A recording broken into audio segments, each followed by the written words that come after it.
সাধুগুরু বৈষ্ণবের কৃপা হয়। বৈষ্ণবেরও কৃপা বিনে সে ধন কেউ পেল না কোনো দিনে।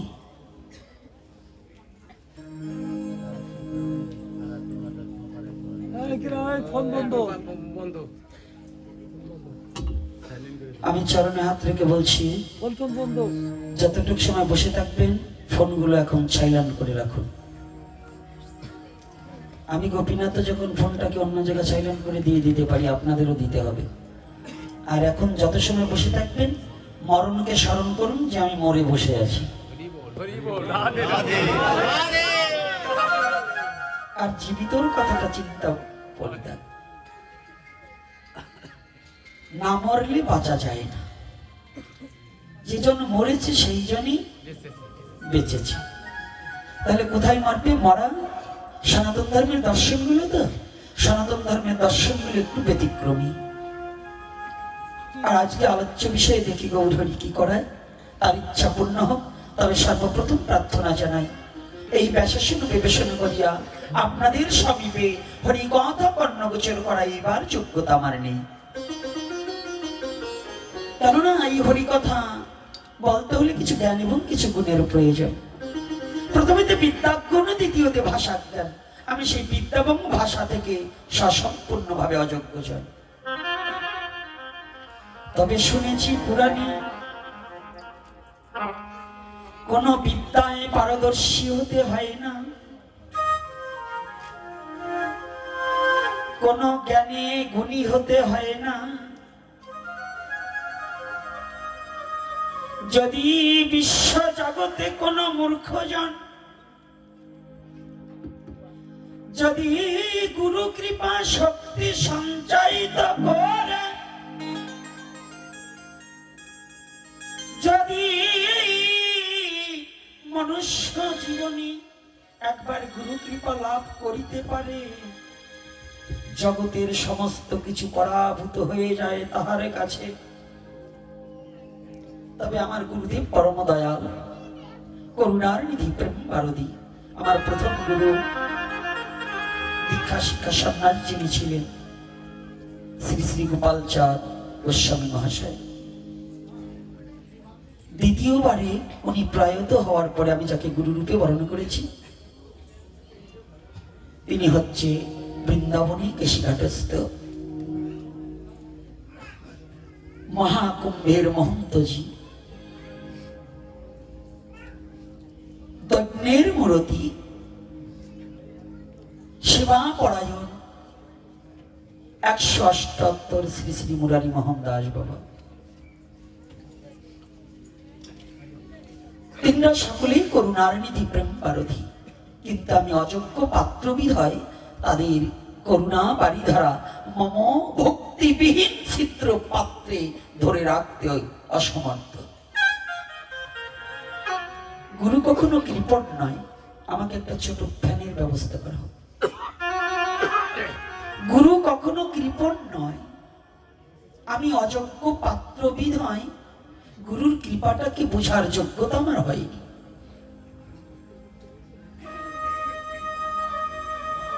পৃথিবীতে গুরু মানে কি? যাহা কোনো অংশে লঘু নয়, তাই তো বাবা? গুরু মানে কি? যাহা কোনো অংশে লঘু নয়। এই গুরুর সংজ্ঞাটাকে, গুরু যে কি বিষয়বস্তু, আজকে আমি অনেক আমাদের পার্শ্ববর্তী ধর্ম ইসলাম ধর্মের বাবারা এবং মায়েদেরও অনেককে দেখতে পাচ্ছি। এই ইসলাম ধর্মের অন্যতম একজন গুরু ছিলেন চট্টগ্রামে মাঝ ভান্ডার। এই মাঝ ভান্ডারে একজন ভদ্রলোক, হিন্দু ভদ্রলোক ছিলেন, বোকা। গুরু কি বিষয়বস্তুটা ওখানে একটু আলোচনা করে তারপর ওখানে যাই নাকি? রাধে রাধে। গুরু কৃপায় কি হয়? আমরা তো দীক্ষা শিক্ষা নেওয়ার জন্য ব্যস্ত, আর এই যে আমরা সনাতনী জাতি না, দীক্ষা নিলেই যেন কি হয়ে গেছি। দীক্ষা দীক্ষার শিক্ষা নেওয়ার সাথে সাথেই আমরা নিজেকে এমন কিছু মনে করি যে কোনো শিষ্যরা মনে করে আমি গুরুর চেয়েও বড় হয়ে গেছি, গুরু আমার চরণ কেন ধোয়ায় না, গুরু ভজবো কি আর তোরে, ইচ্ছা হয় গুরু তুমি ভজ এসে মরে, গুরু ভজবো কি আর তোরে। কথাটা বুঝতে পেরেছেন? রাগ করছেন না তোমার কথায়? আস্তে আস্তে ভিতরে যাই, আগে কথাটা একটু। এই মাঝভান্ডারের ভক্ত ছিলেন একজন হিন্দু ভদ্রলোক, ভক্ত নয় তখন। আগে শিলমশাইরা বাড়ি বাড়ি গিয়ে গৌর কার্য করতো, তাই না? কি করতো বাবা? যারা শিলমশাই আছেন চাপবেন না, কিন্তু কথাটা ভালো করে জেনে নিতে হবে। আগে সারা বছর গৌর কার্য করতো, বছর শেষে অগ্রহায়ণ মাসে ধান আসলে পরে তাকে ধান দিতে হতো। তখন আর জ্যৈষ্ঠ মাসে ধান ছিল না। কি যারা একটু প্রাচীন আছেন, কি মাসে ধান হতো? এজন্য কবি এই বাংলাদেশের জাতীয় সঙ্গীতে কি বলেছে? মা অঘ্রাণে তোর ভরা খেতে আমি কি দেখেছি, কি মাসে দেখেছে? আর ফাগুনে তোর আমের বনে। দেখুন কথাটা কোথায়, কত চমৎকার কথাটা, কত সুন্দর কথাটা বলছি। ও মা কাকে বলছি? ধরণী দেবীকে বলছে, এই বঙ্গজননীকে বলছে। এটাকে সরিয়ে নাও, ওই দুয়াটাই কষ্ট। বঙ্গজননীকে বললেন, বঙ্গজননী অঘ্রাণে তোর ভরা খেতে। অঘ্রাণ মাসে আমাদের প্রতিটা হিন্দু আর মুসলমান নেই, তখন কিন্তু সবার খেতেই অঘ্রাণ মাসে ধান হতো। এই ধান কয়দিন ধরে এসেছে বাবা? সীমিত কয়েকদিন। সেই বর্ণনাটা দিলেন। তো তখনকার দিনে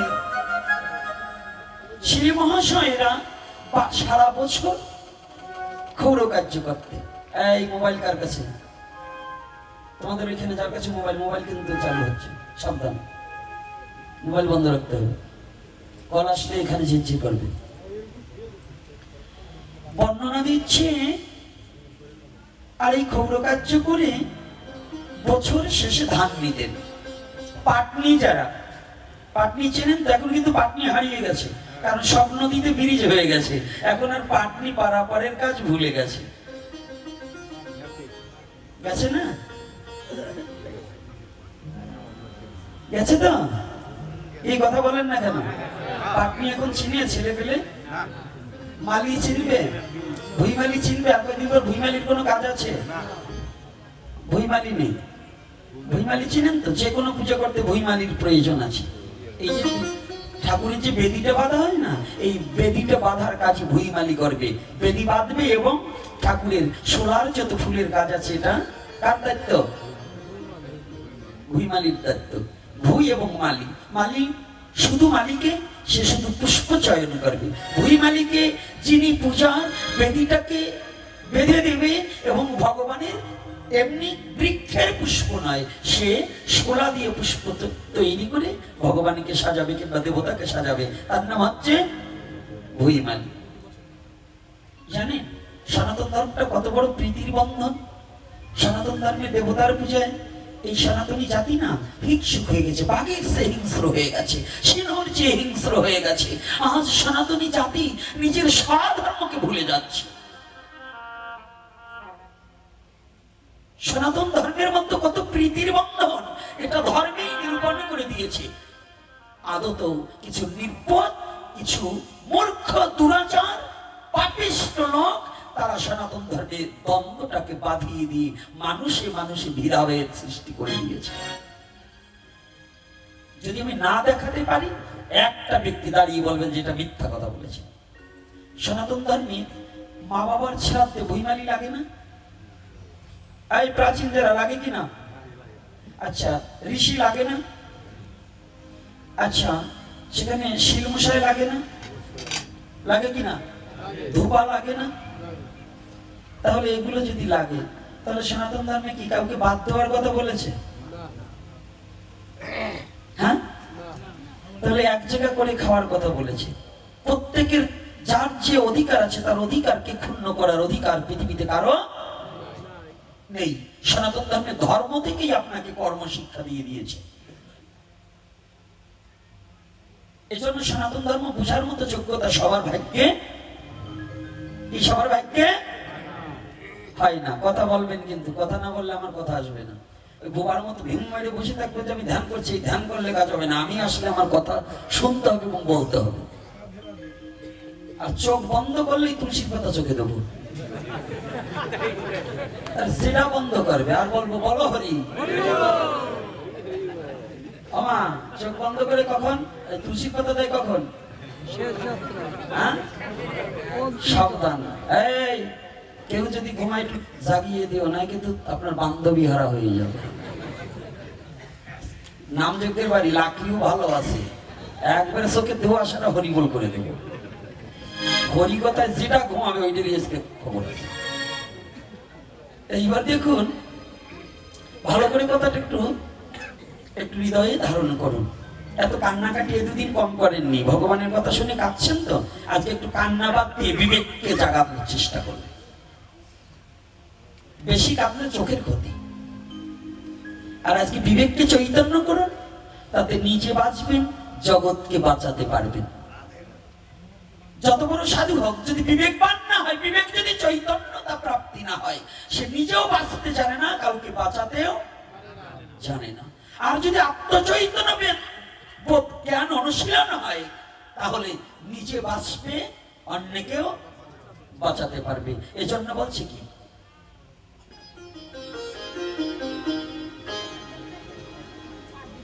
নিজে বাঁচে অন্যে বাঁচায়,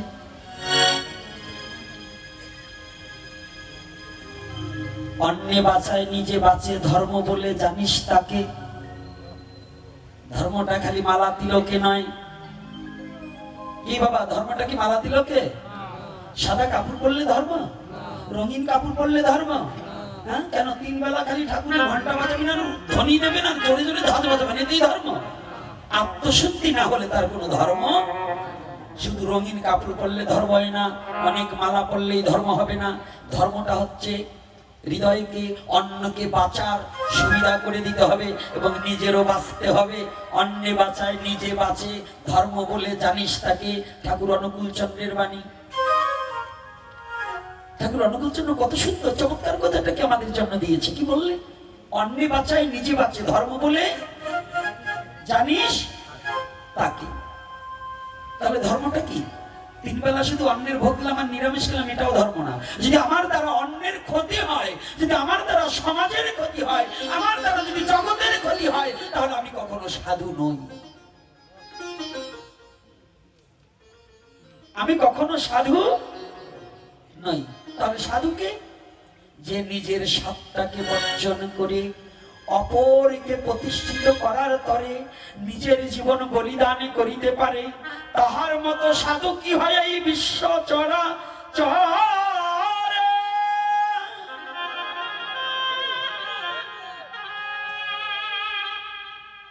তাহলে সাধু কি? কথাটা বোঝা যাচ্ছে তো?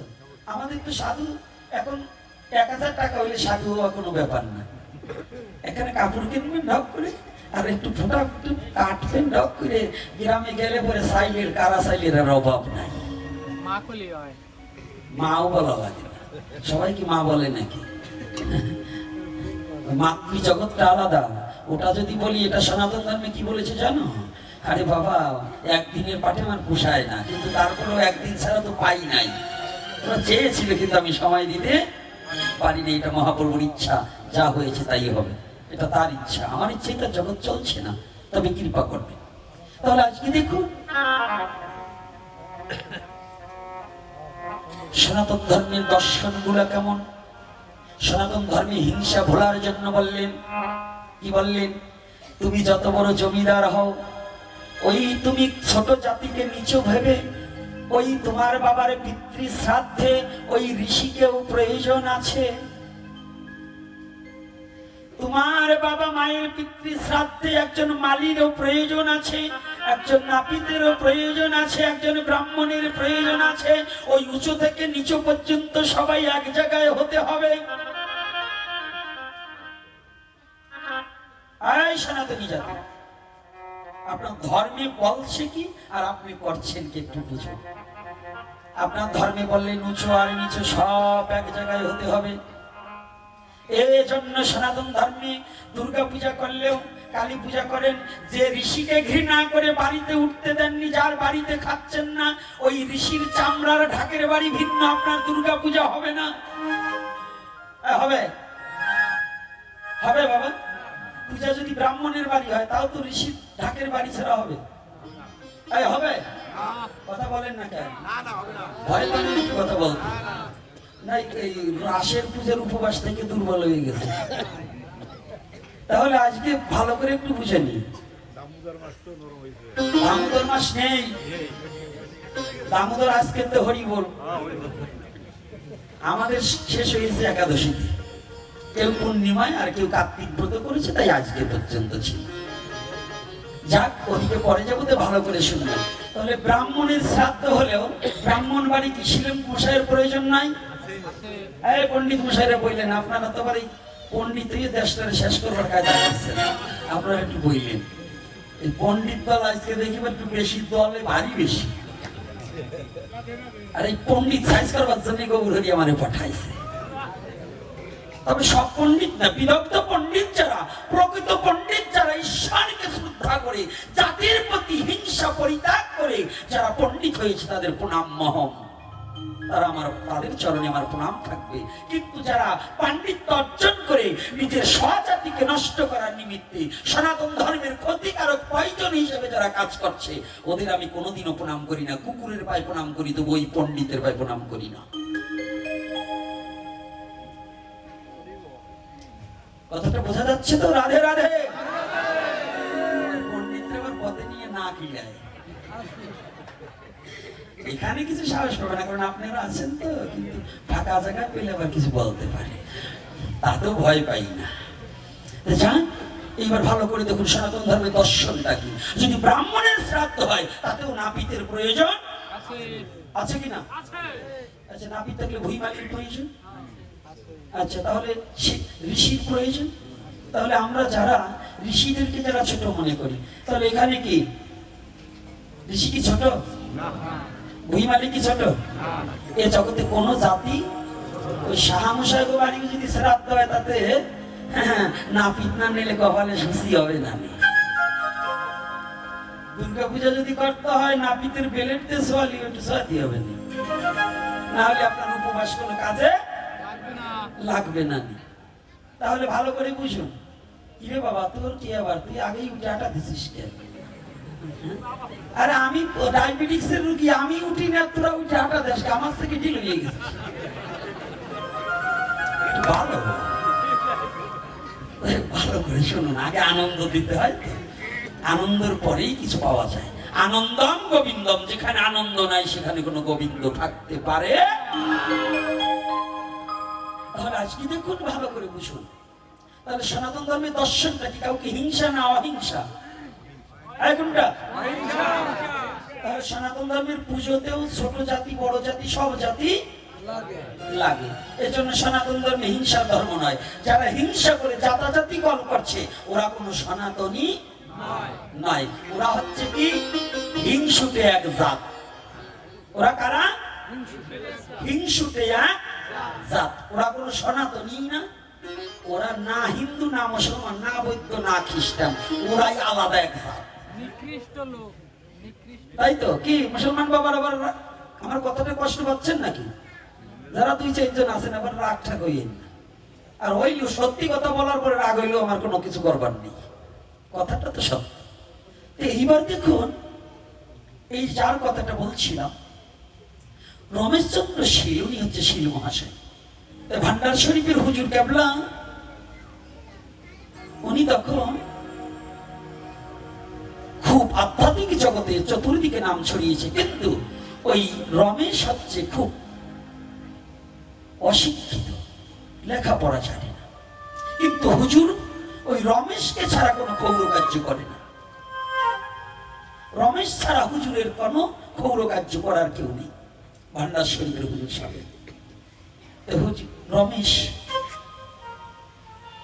মনের আনন্দে হুজুরের ক্ষৌর কার্য করে, আর এসে একটা প্রণাম করে হুজুরকে, যাবার সময় একটা প্রণাম করে যায়।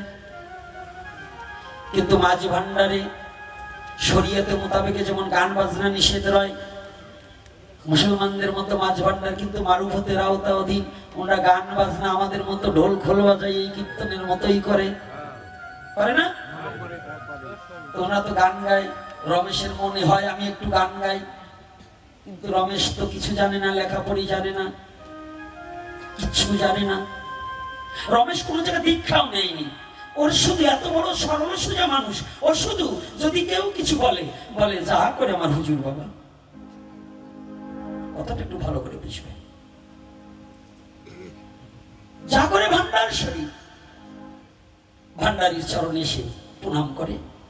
আজকে ঠিক সকাল বেলায় হুজুর ডাকতে পাঠিয়েছে, ভান্ডারী ডাকতে পাঠিয়েছে। রমেশ এসেছে, ক্ষৌর কার্য করছে, কিন্তু হুজুর চুপ করে বসে আছে। রমেশ গুনগুন করে গান গাচ্ছে, কি গাচ্ছে নিজেও জানে না। ক্ষৌর কার্য অর্ধেক হয়ে গেছে। ভান্ডার শরীফের হুজুর কবলা বলছে, রমেশ তুই কি করছিস? গান গাচ্ছিস? হুজুর আমি তো গান জানি না। তাহলে সুর তুলছিস? ওই গাবার চাই, কিন্তু আমি তো জানি না। তুই গান গাবি?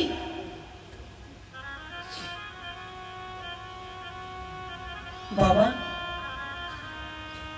যদি আপনার দয়া হয়, আমি তো কিছু জানি না, আমি বোকা মানুষ, আমি কি করে গান গাইব? ক্ষৌর কার্য কর বাবা।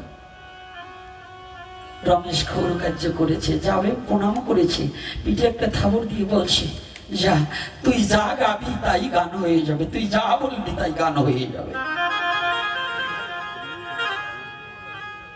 পিঠে যখন থাবর দিয়ে বলছে তুই যা বলবি তাই গান। আজকে ভান্ডার শরীফে যদি গান গাইতে হয়, যদি কাওয়ালি গাইতে হয়, যদি অন্য কোনো গান গাইতে হয়, রমেশকে বাদ দিয়ে ভান্ডার শরীফের কোনো গান চলে না। যে কথাটা বলছি ইউটিউবে চতুর্দিকে ছড়িয়ে যাবে, জান। ভান্ডার শরীফে যদি 10খানা গান গাইতে হয়, তার 5-8খানা গানই রমেশের লেখা গাইতে হয়। এখন এই রমেশ চন্দ্র শীল তার লেখনীতে একটা পদে লিখেছে,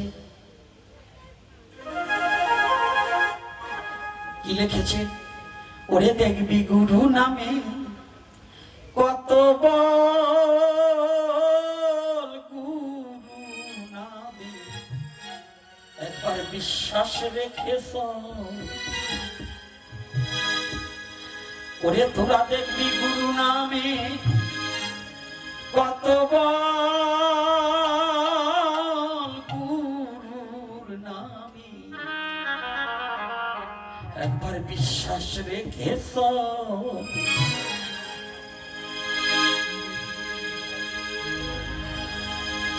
ওরে দেখবি গুরু নামে কত বল, দেখবি গুরু নামে কত বল, গুরুর নামে বিশ্বাস রেখে যা। দেখবি গুরু নামে কত বল রে, গুরু নামে গৌর হরি বল, গুরুর নামে বিশ্বাস রেখে চল। নামে বিশ্বাস রেখে চল। আমার গুরু নামে বিশ্বাস রেখে চল। গুরু কভু দেহধারী নয়, দেহধারী নয়,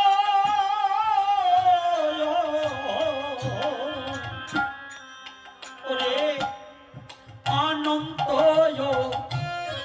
পশ্চিম গুরু অক্ষয় অক্ষয়ে গুরু কবু দেহধারী নয়, কভু দেহধারী নয়। ওরে দেহধারী নয়, অনন্ত সীমা গুরু,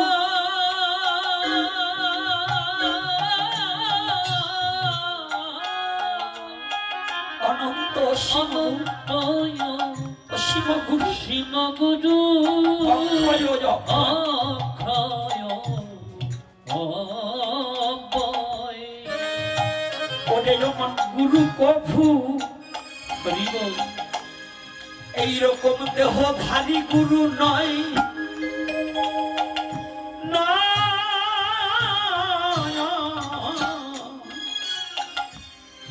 অনন্ত অসীম গুরু, অক্ষয় অব্যয়ে।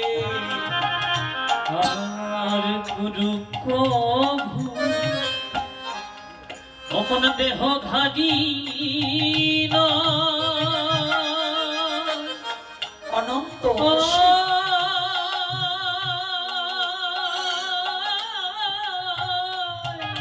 অনন্ত অসীম গুরু, অনন্তয় অসীম গুরু, অসীম গুরু অক্ষয় অব্যয়। চারটি কথা ধর্মোত্তম খোকা।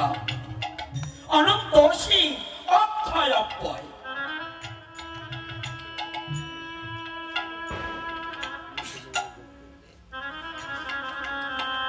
গুরু বস্তুটা সামান্য বিষয় বস্তু নয়, অনন্ত অসীম, যার কোনো অন্ত নেই। গুরু অনন্ত, যার কোনো অন্ত নেই।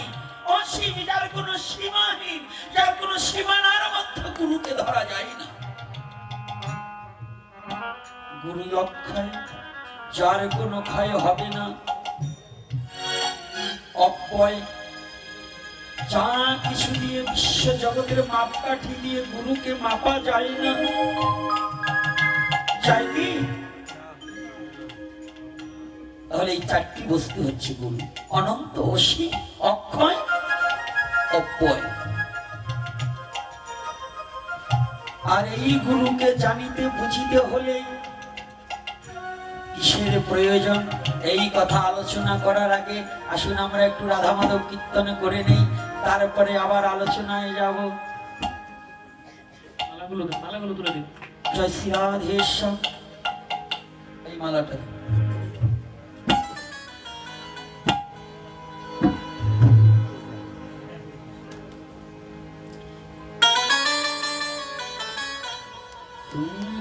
যাদের ভগবানে করুণা করিয়া দুখানা হস্ত দিয়েছে,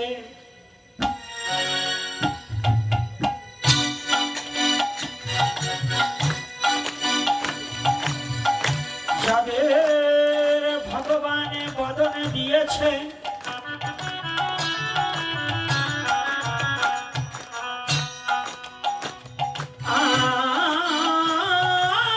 আজ করুণা করিয়া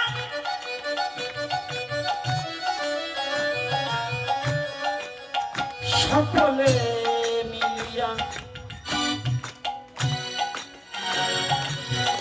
আজ রাধা মাধব কীর্তন করিব, করতালি দিব, করতাল পাবে তাল, তাল দিলে তাল পাবে। কোন তাল? হরি নামে তাল দিলে ওই বৃক্ষের তাল নয়, সংসার রূপ সাগরে যারা ভেসে বেড়াচ্ছে, সংসার সংসার রূপ সাগরে যারা ডুবে গেছে তারা তলিয়ে যাবে না। হরি নামের বলে তারা ভাসিয়া উঠিবে।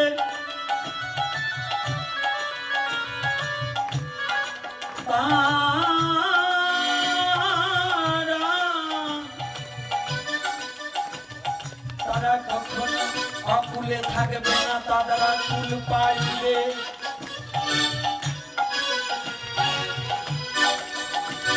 তারা জগৎ জীবী। যদি তোমরা প্রাণে ভরে মনের দুয়ারে খুলে ভগবানীকে ডাকিতে পারো, বেশি সাধুতে গাজন নষ্ট।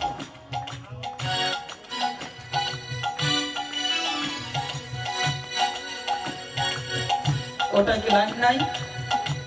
ওটা লাইন নাই।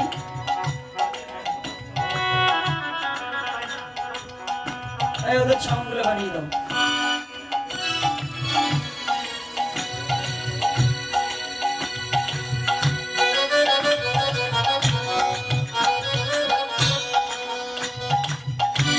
সবাই ফিরে আসে রাধা মাধব কীর্তন করিব, কেউ যেন বাকি না থেকে যাই ভগবানকে ডাকতে। ফাঁকি দিয়ে ফাঁকে করে যেতে হবে, যেন কেউ আমরা ফাঁকি না দেই। ভগবানের নামে যদি আমরা ফাঁকি দেই তাহলে আমিও ফাঁকে পড়ে যাব। তাই আসুন আর দেরি না করে সবাই মিলে রাধা মাধব কীর্তনে করি। রাধে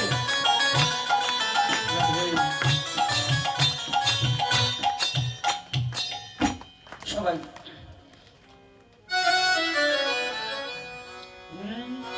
জয় রাধা মাধব, জয় কুঞ্জ বিহারী, জয় রাধা মাধব,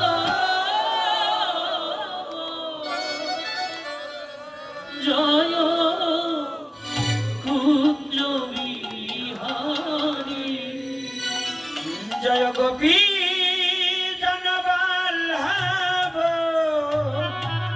জয় গিরিবরধারী, জয় গোপী জনবল্লভ,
ভগবান গৌর হরি কি জয়। আজকের হরি কথা কি জয়। আজকের আগত ভক্তবৃন্দ কি জয়। জয় নিতাই গৌর হরি। হরি বল। মালাকে পরিধান করাবে ব্যস্ত করে, দেরি করা যাবে না।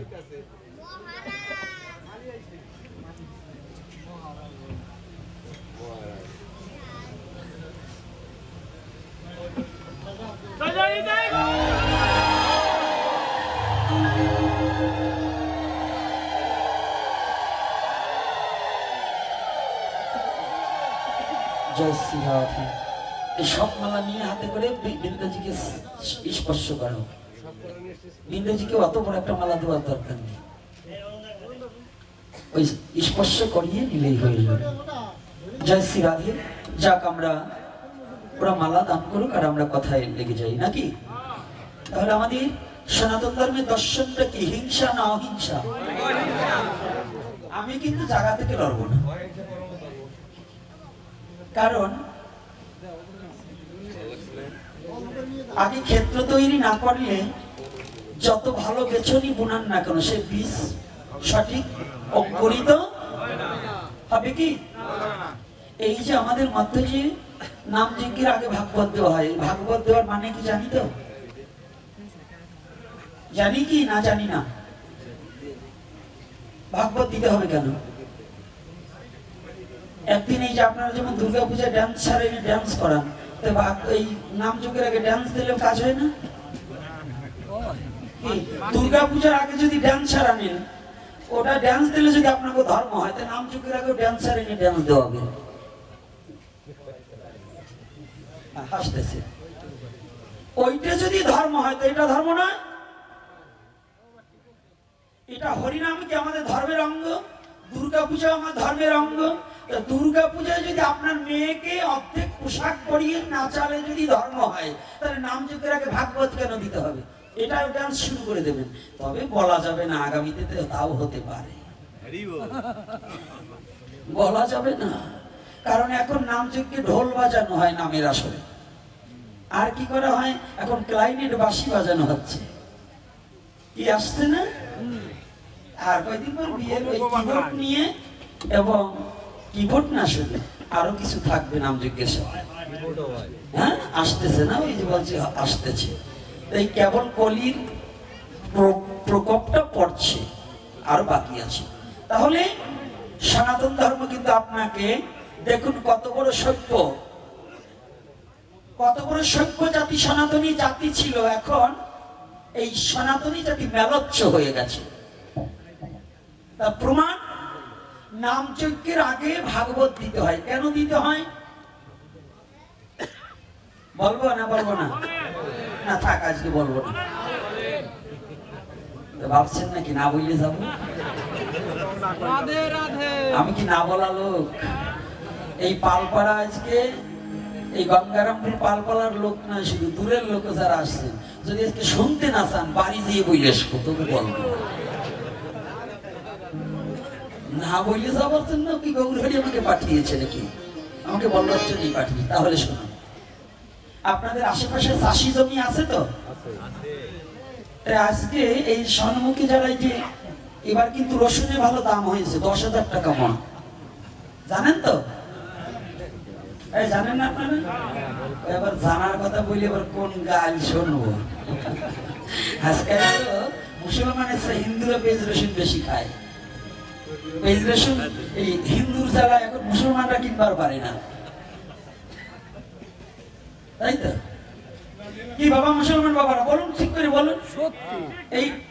এই যে আপনাদের ট্যাকেরাটে, এই দক্ষিণে নমোয়ার এই ট্যাকেরাটের শাহমশাইরা যে কয় কেজি পেঁয়াজ কেনে আর রসুন কেনে, বলেন যে এই হাওলাদাররাও এতগুলো পেঁয়াজ রসুন কেনে না। আমি নিজে দেখছি খালাই ভরে এই ব্যাগ ভরে কিনবার। আমি একেবারে সত্যি কথা আজকে বললি তো। আচ্ছা, এই যে দেখছেন, আপনি বলেন কম কেনে, রাধে রাধে, কায়দা বাড়িয়ে যাবে আজকে। সত্যি কথা বলে দেবো, গোপন তত্ত্ব ফাঁস করে দেবো, যাই হবে। এইবার রসুন যখন 10,000 টাকা কিলো হয়েছে, এই রসুনটা এখন ওই যদি জমি পরিষ্কার বিহীন নোংরা জমিতে রসুন বুনালে কি, যত ভালো দামি টাকা দিয়ে কিনেন না কেন, পিএইচের দানা যদি 25,000 টাকা দামের কিলো কিনে বুনান, যদি কচুরি পানার মতো বুনিয়ে দেন, আপনার কি পেঁয়াজের দানা গজাবে? হ্যাঁ, সত্য কথা বলেন, গজাবে? তাহলে নাম যজ্ঞের আগে ভাগবত। এই ভাগবতটা হচ্ছে কি জানেন? বীজ ফেলার আগে পাত্রটাকে পরিষ্কার করা। বীজতলা বীজ ফেলার আগে পাত্রটা যেমন পরিষ্কার করে, জমিটা পরিষ্কার না করলে যেমন ভালো কোনো বীজ ফেলা যায় না, ফেললেও সেটা যেমন ঘরে আনা যায় না, তা নষ্ট হয়ে যায়। হরিনাম দেওয়ার আগে যদি দেহটা শুদ্ধ না হয়, দেহটাকে যদি আবর্জনা থাকে, ওই হরিনাম কোটি কল্পকাল করিলেও কোনো ফল দর্শিবে না।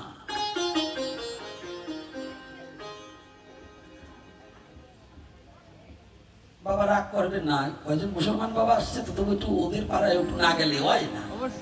যদি কোনো হাজি 23 বার হজ করছে কিন্তু মা বাবারে খেতে দেয় না, ওই ইতিমের সম্পদ জবরদখল করিয়া খায়, আপনি বলেন তো, ও যদি সারা জীবন 51 বার হজ করে, এই হজ কি কাজে লাগবে? ও কি হাজি? হ্যাঁ, সনাতন ধর্মে যতদিন পর্যন্ত আত্মশুদ্ধ না হবে, যতদিন পর্যন্ত হৃদয়টা পরিষ্কার না হবে, এই দেহপাত্র যতদিন পর্যন্ত পরিষ্কার না হবে, কোটি কল্পকাল নাম জপ করিলে সে নামে কোনো ফল দর্শিবে না। তাহলে এই দেহ জমিটাকে পরিষ্কার করবার নিমিত্তে এই নাম রূপ বীজটা যেন এই দেহ রূপ জমিতে যেন বপন হয়। আর তার আগে ভাগবতীয় কথা হচ্ছে, ভাগবত কি? ভাগবত ভক্তি শাস্ত্র সারকার অভিরত। ভাগবত কোন শাস্ত্র? ভাগবত কোন শাস্ত্র? কি ভাগবত শোনেন না? নায়ক নায়িকা নাম বলবার বললে দিতে একজন 53 জনের নাম বলতে পারবে, আর এই ভাগবতের কথা জিজ্ঞাসা করলে বলতে হবে, বলতে হবে। খালি 2-1 জন খালি তিলক পড়া করে বলবে, কে ভাত আপনারা খান না? তো যদি ভাত খেয়ে থাকেন, এই ভাত দিয়েছে কে আপনাকে খেতে? একা দিয়েছে। আপনি ইচ্ছা করলে খেতে পারবেন? আপনি ভাত রান্না করবেন কিন্তু খেতে পারবেন না, কারণ কি জানেন? রান্না করেছেন, ভাত বাড়তে গিয়েছেন, ভগবান কৃপা করে প্যারালাইসিস বেদি দিয়ে হাতটাকে অবশ করে দিয়েছে, আর ভাত মুখে যাবে না। তাহলে খাবার মালিক আপনি না, খাওয়াবার মালিক আপনি না, একমাত্র আমার মুখে অন্ন তুলে দেওয়ার একমাত্র অনাদির আদি গোবিন্দ সর্ব কারণের কারণম, তিনি ভিন্ন আমাকে কেউ অন্ন দান করতে পারে না। তাহলে তিনি যদি অন্নদাতা হন, তাহলে তার নামটা যদি আমি ভুলে যাই, তার নামটা যদি আমি মনে না করতে পারি, তাকে যদি স্মরণ না করতে পারি, তাহলে আমি পৃথিবীর মধ্যে সর্বশ্রেষ্ঠ বেঈমান। যে আমাকে অন্ন জোগালো, যে আমার বদনে খাবার তুলে দিল, যে আমার জন্য ফলে ফুলে বিশ্ব ব্রহ্মাণ্ড সৃজন করিল, সাজিয়ে রেখেছে, যে গোবিন্দ আমার চলার জন্য, পৃথিবীতে আসার জন্য একজন বাবা দিয়েছে, একজন মা দিয়েছে। এই পৃথিবীতে যে গোবিন্দ আমাকে মাতৃগর্ভে আহার জুগিয়ে দিয়েছে, প্রাকৃতিক জগতে একটা ঘরে যদি সূর্যের আলো প্রবেশ না করে, সেখানে অন্ধকার থাকে, কোনো কিছু দেখা যায় না। আর মাতৃ জঠরে তো কোনো জানালা নেই, কোনো দরজা ছিল না। ওই মাতৃ জঠরে আমাকে কে আলোর সন্ধান দিয়েছিল? কে দিয়েছিল মা? ও বাবা, কে দিয়েছিল? একমাত্র অনাদির আদি গোবিন্দ। তিনি আমার জন্য পৃথিবীর সমস্ত কিছু সৃষ্টি করেছে। আলো, বাতাস, চন্দ্র, সূর্য, জল, গ্রহ, তারা, নক্ষত্র আদি যাহা কিছু সৃজন করেছে, আমার গোবিন্দ আমার জন্য সৃষ্টি করেছে, যেন আমার কোনো কিছুতে কষ্ট না হয়, আমার কোনো কিছুতে দুঃখ না হয়। তাহলে আমার গোবিন্দ যদি সমস্ত কিছু আমাকে দিয়ে থাকে,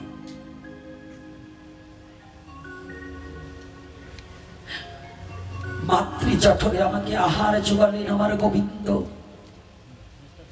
আমাকে আলো বাতাস সমস্ত দান করলেন।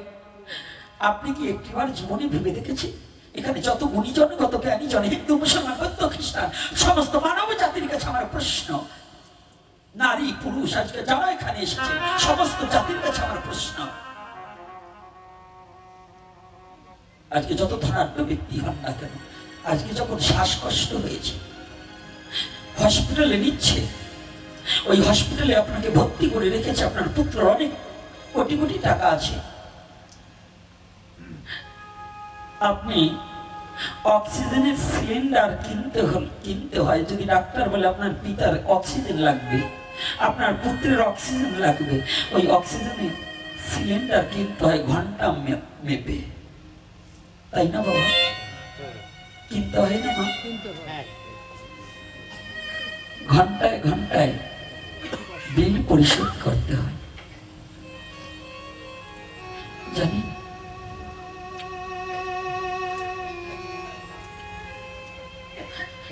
প্রাকৃতিক জগতে কিছু সময়ের জন্য বেঁচে থাকার জন্য একটু অক্সিজেন দিয়েছে, তার জন্য বিল পরিশোধ করতে হয়। পিতৃমস্তক হইতে মাতৃ জঠর হইতে এই পৃথিবীতে যতদিন আমি বেঁচে আছি আমার গোবিন্দ বিনা পয়সায় আমাকে অক্সিজেন দিচ্ছে।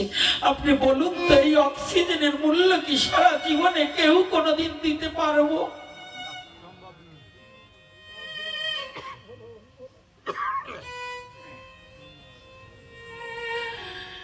জীবনে কি আমার গোবিন্দের এই অক্সিজেনের মূল্য দেওয়ার মতো একটা ব্যক্তি এখানে দাঁড়িয়ে বলতে পারবেন? পারবেন না। কিন্তু এত কিছু আলো বাতাস অক্সিজেন এত কিছু দান করার পরেও আমার গোবিন্দ আমার কাছে কোনোদিন কিছু চাইনি।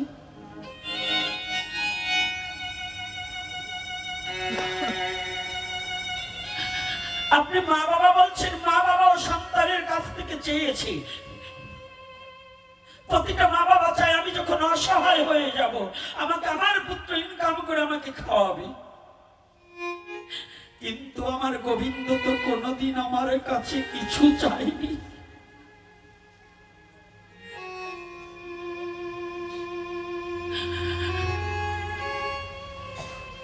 কোনোদিন কিছু চাইলেন না, কিন্তু আমি কি কোনোদিন কিছু দিতে পেরেছি? বলুন, দিয়েছি জীবনে কোনোদিন গোবিন্দকে? আজকাল আমাদের ভক্তরা বলে হ্যাঁ আমি আজকে গোবিন্দের চরণে তুলসী দিয়েছি। ও ভক্ত, তুমি যে তুলসীটা দিয়েছো এই তুলসীটা কি তোমার? এই তুলসী জন্মটা সার্থক, বৃক্ষ হয়ে জন্মগ্রহণ করেছে, তবু তার পাতাটা আমার গোবিন্দের চরণে লেগেছে। তুমি বৃক্ষ থেকে একটা পুষ্প চয়ন করেছ, ওই পুষ্পটাও তোমার নয়, ওই পুষ্পটাও বৃক্ষ জন্মধন্য হয়েছে, তার বৃক্ষ থেকে একটা পুষ্প আমার গোবিন্দের চরণে লেগেছে।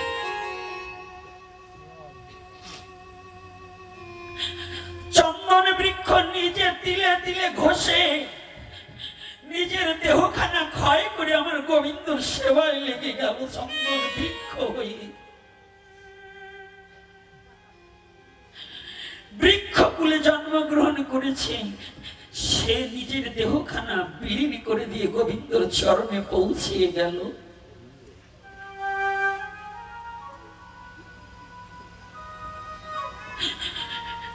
গঙ্গার জল সেও চন্দনের সাথে গোবিন্দর চরণ পেয়ে গেল। আর আমি পৃথিবীর সৃষ্টির শ্রেষ্ঠ জীব মানুষ হয়ে আমার দ্বারা কোনোদিন গোবিন্দ সেবা হলো না। আমি আমার গোবিন্দকে কোনোদিন সেবার যোগ্য হলাম না, আমার দেহ দ্বারা গোবিন্দ সেবা হলো না।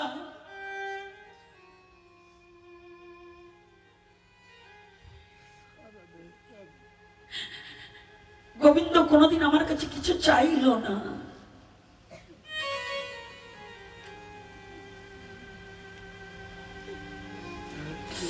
একটিবার জীবনে নিজের বিবেকের কাছে প্রশ্ন করুন তো,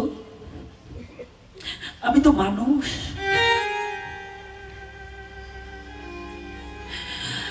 পৃথিবীর শ্রেষ্ঠ জীব হয়ে আমি কতটুকু শ্রেষ্ঠ কর্ম জীবনে করেছি, আমি আমার গোবিন্দের জন্য কি করতে পেরেছি, আমি আমার গোবিন্দকে কি দিতে পেরেছি। একটিবার প্রশ্ন করুন নিজের বিবেকের কাছে, যে গোবিন্দ সুন্দর দুটো নয়ন দিয়েছে পৃথিবীর আলো বাতাস দর্শন করছি, যে গোবিন্দ সুন্দর একখানা বদন দিয়েছে, কতজনকে কটু কথা বলছি বদন দিয়ে, যে কথাটা যাকে বলা না যায় সে কথাটাও তাকে প্রয়োগ করেছি। গোবিন্দ সুন্দর দুখানা কর্ণ দিয়েছে, এই কর্ণ দিয়ে কুকথা শ্রবণ করতেছি, রসনা দিয়ে কুখাদ্যকে গ্রহণ করছি, হস্ত দিয়ে চর্যবৃত্ত পরের দ্রব্য চুরি করছি, পদ দিয়ে অসৎ কর্মে যাচ্ছি, বক্ষ দিয়ে কামিনীর সঙ্গ করছি, কিন্তু জীবনে কোনোদিন আমার দাদা,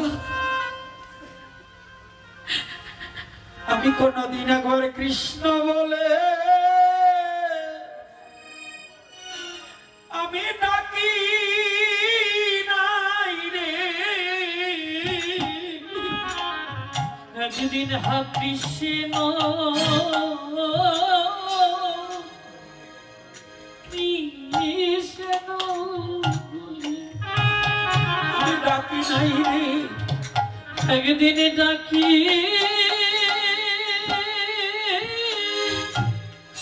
ডাকি নাই,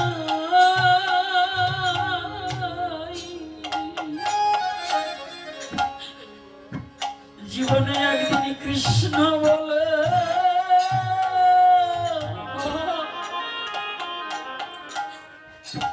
আমি ডাকি ডাকি নাই রে। মুখে হাতরি জয় নাই গৌর হরি।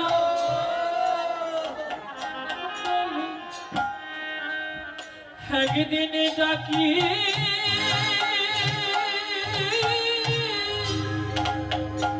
ডাকি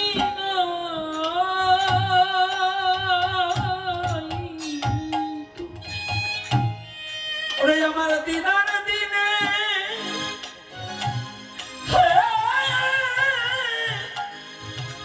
ওরে আমার দিনে চলে গেল, আমার গোবিন্দ জীবনে একদিন কৃষ্ণ বলে আমি ডাকি নাই রে। আমার দিনে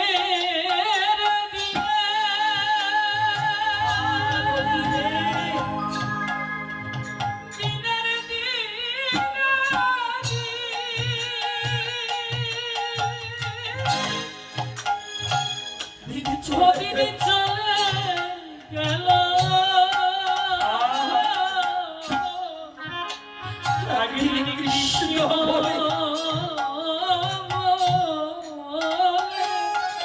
জীবনে ডাকি নাই রে, আমি ডাকি ডাকি নাই।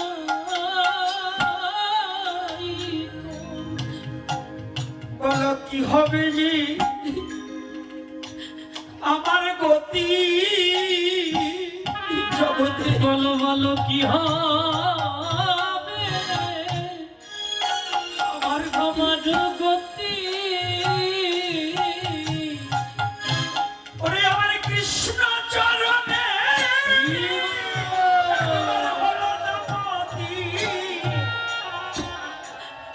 বলো কি হবে যে ওরে আমার গতি, আমার কৃষ্ণ চরণে নাই রে মতি।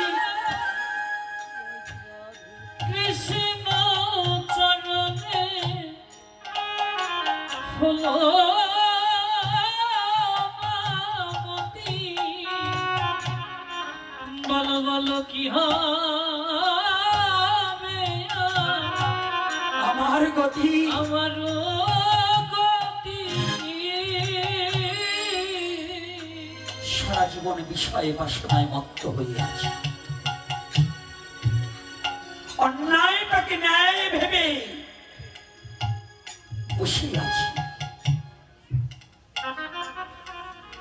পরকে আপনে ভেবেছি, কিন্তু আপন অনাদি আদি গোবিন্দকে আমি পর ভেবে দূরে ঠেলে রেখেছি।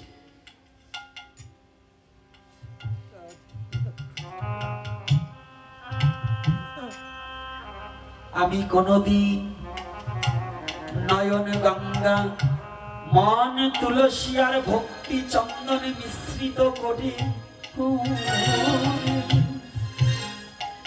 কোনদিন আমার গোবিন্দের চরণে দিতে পারি না,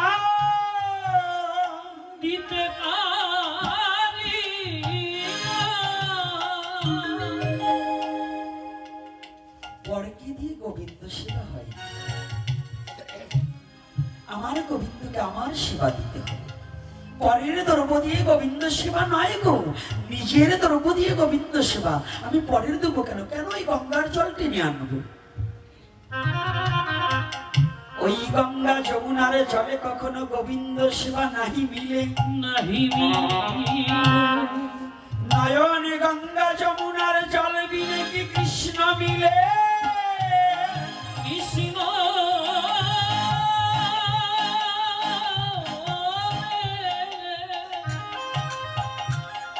কৃষ্ণ বলে নয়নের জলে ভাসিলে কৃষ্ণ কি আর থাকিতে পারে? থাকিতে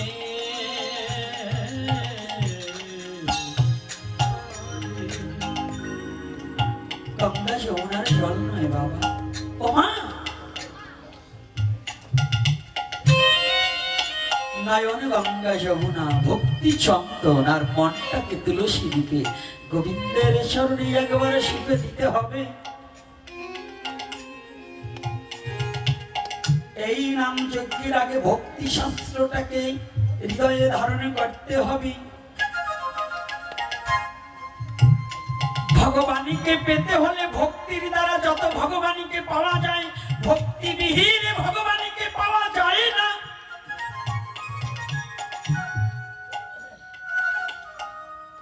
যত ধনাঢ্য ব্যক্তি হোক, যত ধনী হোক, যত জ্ঞানী হোক, জ্ঞানের দ্বারা ভগবানকে পাওয়া যায় না, ধনের দ্বারা নয়। ধনী জ্ঞানী কখনো ভগবানের সন্ধান পায় না, ভগবানের সন্ধান পায় একমাত্র তার প্রিয় ভক্ত। ভক্ত মূর্খ থাকুক, অশিক্ষিত থাকুক, ভক্ত ভিখারি থাকুক, তার ভক্তি থাকিলেই ভগবানকে পাইবে। ভক্তি নাই যার ভগবান তার কোনোদিনই থাকে না। কি থাকে? ভগবান কার? ভক্তি আছে যার। ভগবান কার গো? যার ভক্তি আছে। তাহলে ভক্তি কোথায় পাবে গো? চাল ডাল চিনি তরকারি বাজারে কিনতে পাওয়া যায়, যায় কিনা? আজকে হ্যাঁ, তাহলে ভক্তি কিনবার কি কোনো দোকান আছে? যদি ভক্তি কেনার দোকান থাকতো তাহলে ধনী জ্ঞানী ব্যক্তিরা বাজারে গিয়ে ওই ভক্তি ধনী কিনে মহাধনী হয়ে যেত, তারা ভগবানকে টেনে নামাতে পারত।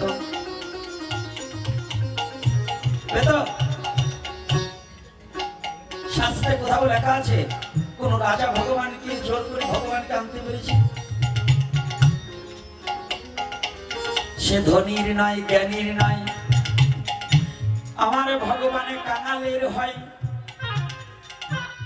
কোন কাঙাল? আমার ভগবান।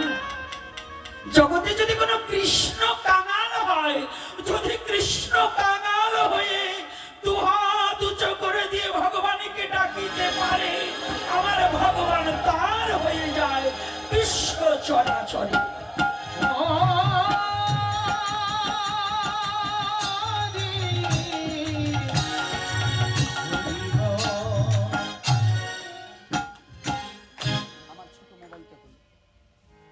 জয় শ্রী রাধে।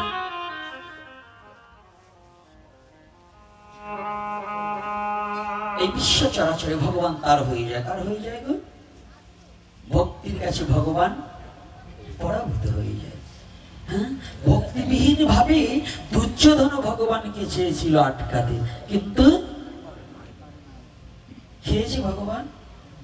এই যে আপনারা না ভাবেন কি পোলাও চালের খিচুড়ি করে দিলে আর পুষ্পন্ন রান্না করে দিলে ভগবান বুঝি আমার ঘরে বাধা থাকবে। এই যে কিছু কিছু প্রসাদ বুঝি লোক হয়েছে না, এই 13 দিন ধরে নিরামিষ খাওয়া দিয়ে ওনাকে গল্পের সাথে দেখতে পারি না। রাগ করবেন না, সুদের ব্যবসা ছাড়ে না, অকাম ছাড়ে না, আবার প্রসাদ বুঝিয়ে গল্প দেয়। আজকে আমি 13 পদ রান্না করি ভগবানকে দিছি। ওরে দিদি আসবো কি করে, সেই সকালের থেকে খালি রাঁধতেছি রাঁধতেছি রাঁধতেছি। ওরে গল্প রে, 1.5 টাকার মুরগি ডাক দিতে চাও পাহাড়ে যাইয়ে না। এটারা সারা জীবন সিদ্ধ খেয়ে ভগবানকে পায় না, সিদ্ধ পুরা রুটি দিয়ে ভগবানকে পেতে পারে না। আর তুমি 13 পদ রান্না করার সময় পাও কোথায়? এত স্থানার ডালনা, হ্যাঁ ধোকা, তুমি দিচ্ছ খাচ্ছ ধোকা, বাবা ধোকা। আগে খেতে শিখতাম না, ওই যে এই জমকলেরা শনি গোজালায় আমার তাই খাওয়া শিখেছে। গেলেই খালি ধোকা দাও। আবার আজকাল কি জানেন, হতে হবে না।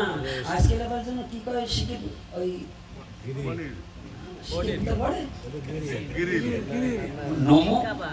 মনে থাকে না, বুঝলেন তো। ওই গেছিলাম টর্কিতে পাঠ করতে, পাঠ করতে গেলে পরে আমারই নিজের এক শিষ্য মেয়ে বলছে, বাবা কি আজকে একটা খাওয়াবো। কি খাওয়াবি মা? সে প্রসাদ বুঝি।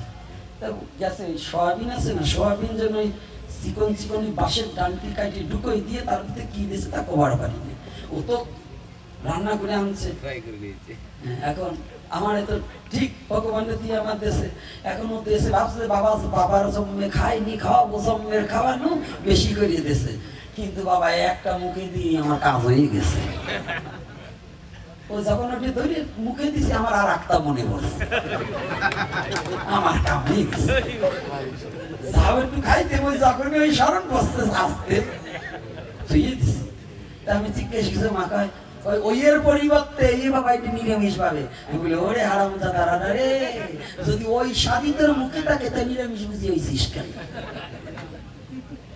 বৈদিক মাছ, বৈদিক মাংস, বৈদিক ওরে বৈদিক রে। যদি জিভার ওই লালসাটাই না থাকতে ত্যাগ করতে পারো তাহলে কোনো লাভ নেই। খাও তা ভালো, কিন্তু ওই যে পরিবর্তন করে খাওয়া ভালো না। তো এই জন্য এই যে আমাদের যে অহংকারটা আসছে না, আমি ভগবানের অনেক সেবা দিয়েছি, আমি এই রান্না করেছি, এইগুলো যদি মনে ভাবা হয় তার ভগবান সেবা হবে না। কি বলতে হবে? ভগবানকে 56 ব্যঞ্জন রান্না করে দিয়েও বলতে হবে, ভগবান তোমাকে জগতে আমি কিচ্ছু দিতে পারিনি। 56 ব্যঞ্জন রান্না করে দিয়েও নরোত্তম দাস ঠাকুর মহাশয় এত 5 যোজনে করে সীতা ঠাকুরানীর সেবার বর্ণনা করলেন, করেছে না? ভোগারতিতে কি লাস্টে কি বললেন? নাহি জানি পরিপাটি, না জানি রন্ধন, সুখা রুখা এক মুষ্ট করো হে ভোজন। নরোত্তম দাস ঠাকুর মহাশয় তার আক্ষেপের কত চমৎকার কথা বললেন। আর আপনি ওই যে কথাটা বলছি, কথাটা একটু ভেবে দেখুন, কিচ্ছু না দিয়ে গল্প ফুটাচ্ছেন। আবার এই যে আমাদের এই যে রাগ করবেন না, এই ইদানিং আবার এই আমাদের নমসূত এলাকায় যারা আছে না, খালি আগে ভোগ লাগিয়ে বেরিয়েছি, তো এখন ভোগটা একটু কাটছে আমার কপালে। আগে ভোগ ছিল বেশি, মানে পরের বাড়ি এই খিচুড়ি খেতে যেতে যাইয়ে পরে খেসারির ডাল বাড়ি করে দিয়ে খিচুড়ি রান্না করি, কয় কুসায় ভোগারতি কীর্তন করতে হবে, কিন্তু ভোগারতি গাবেন।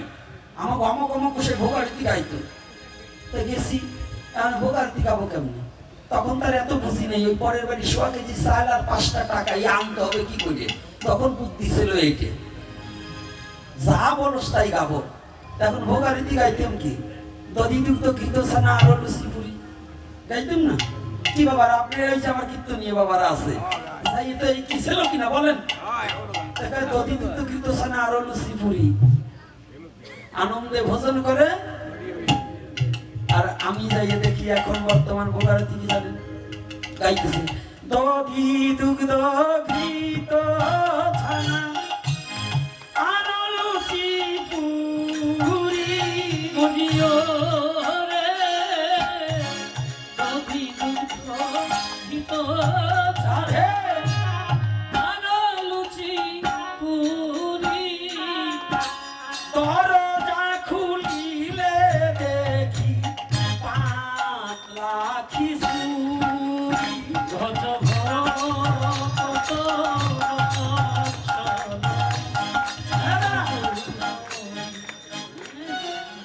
ওরে বোকা হাতি পাতলা খিচুড়ি রান্না করে ভোগ দিয়ে ভগবান রে খালি ওই ঘন্টা বেরিয়ে আমি দিছি কি পাতলা খিচুড়ি দিয়ে মিথ্যা কথা কওয়ার জন্য বলে কিনা বলুন কি কীর্তন নিয়ে বাবা এখন কোথাও যা না দেবে ওই গাবেন না বোকার দিবার পারো না এসে ভগবানের লোক দাও কি তাই না এরকম হ্যাঁ আপনারা বুঝবেন না ওই কীর্তনিয়ারা জানে আর সাধুরা জানে এমন এমন কর্তাকে বাড়ি গেছি পাঁচ পদে বাজাও দেয় না আবার বোকারের দিকে গাইতে হবে। এখনই বুদ্ধি করছি আমার নিতে হইলে আগের দিন নিবা পিঠে পায়েস করবা তারপরে বোকারতি খাবো না খাবো তাতে ভগবানের হবে আমারও হবে হ্যাঁ কি মা ঠিক আছে না ঠিক তো আছে পান হতো খাও এই আসলে পান খাও একটু ছাড়া যায় না আর এই শাড়ি মিলে বাজানো একটু ছাড়া যায় না এইগুলো ছাড়ো একটু ভগবানের নামের প্রতি রুচি করো এই জিহ্বাটাকে ওই বাজে আসক্তি থেকে উদ্ধার করে ভগবানের প্রেম সেবায় নিযুক্ত করো প্রেম সেবায় নিযুক্ত করো যে জিহ্বায় হরি নাম হয় সেই জিহ্বায় কখনো নেশা হতে পারে না যে রসনায় হরি নাম উচ্চারণ হয় সে জিহ্বায় সেই রসনায় কখনো পান বিড়ি সিগারেট গাঁজা মদ এবং তামাক খাওয়া চলে চলে কি মাথার কাপড় পরে যাচ্ছে কে হুঁশ নাই না কিন্তু গুড়ায় জল দেবো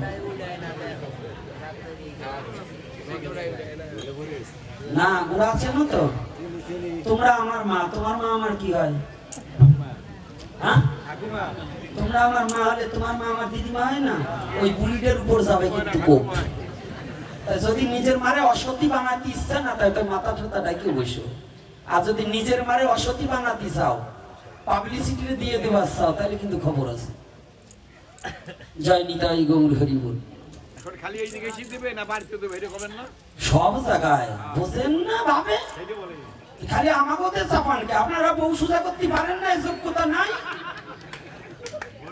গোসাই নেই যদি পরের মেয়ে ছেলে সুজা করবে তা আপনারা বিয়ে করছেন কেন গোসাই যান আপনি একটু বললে ভালো হয় বলেন না কথাটা বোঝেন না যার যার নিজের সহধর্মিনীকে নিজের স্ত্রীকে যে পুরুষ কন্ট্রোল করতে পারে না ও তো হিজড়ে মার খাবে না ওর বিয়ে না করাই ভালো রাধে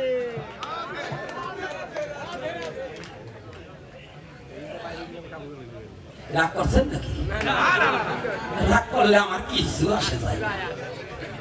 রাগ করলে কে না করলে কি গাছের তো পড়ে গেল জন ৫-৭ যার যে জায়গা ব্যথা তার সেই জায়গা কেউ ভাববা না আমি যে আমার বউর মায়ের খাই গোসাই জানলো কি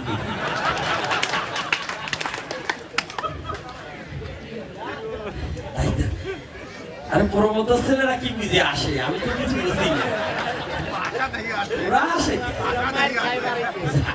রাধে রাধে ওরাও এক সময় ভাবতেছে আমরাও তো ওই জায়গায় যাবো যাক অধিকার না বইয়ে এইবার কিরে ভাই এদিকে তাকানো চাই ভালো ভালো এইবার দেখুন না ওকে ১.৫ কেজি বলা চলে না অতটুকু বাচ্চা তুমি ওই রকম ওদের মতো কষ্ট নাই তুমি দেখছি মোড়ামুড়ি ঘোরাঘুরি করতেছ আর ও ঘোরাঘুরি করে নাই তোমার চেয়েও ভালো আছে না আমি আমার এই বাবারে বলছি আপনাকে বলবো আপনারও দোষ আছে, ধুতি পরা দেখি নাই।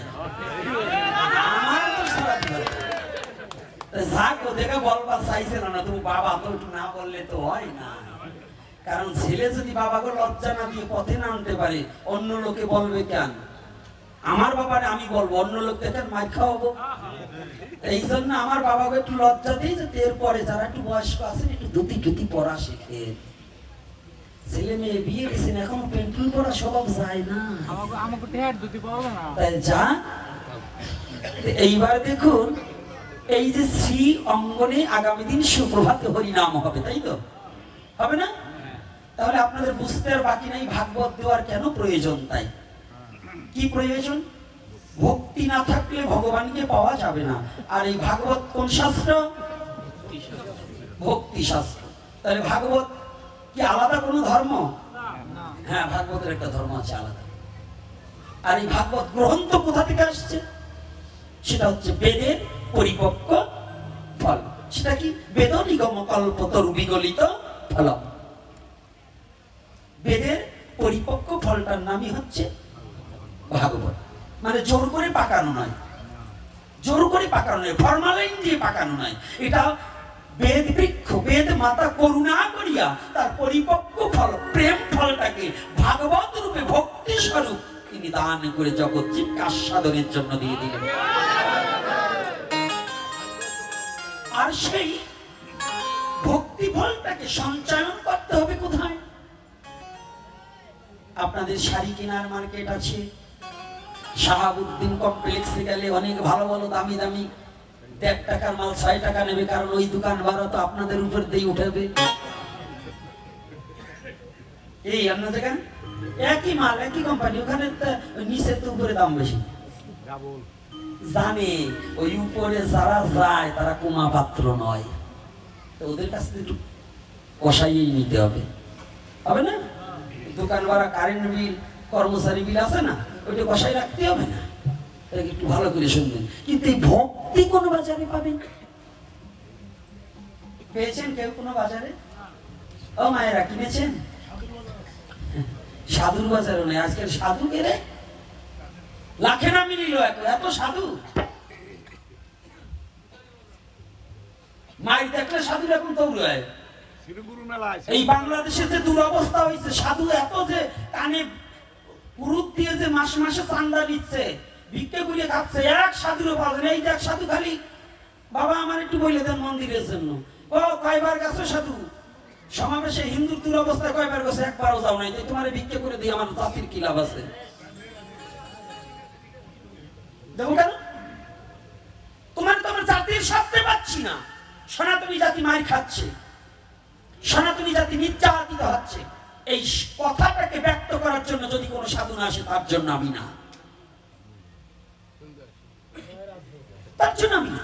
এটা তোমার ব্যক্তিগত স্বার্থের জন্য তুমি যদি কিছু করো, জন্য আমি কোনো দায় নয়। হ্যাঁ, এই বাংলাদেশে সব মুসলমান কি খারাপ নাকি?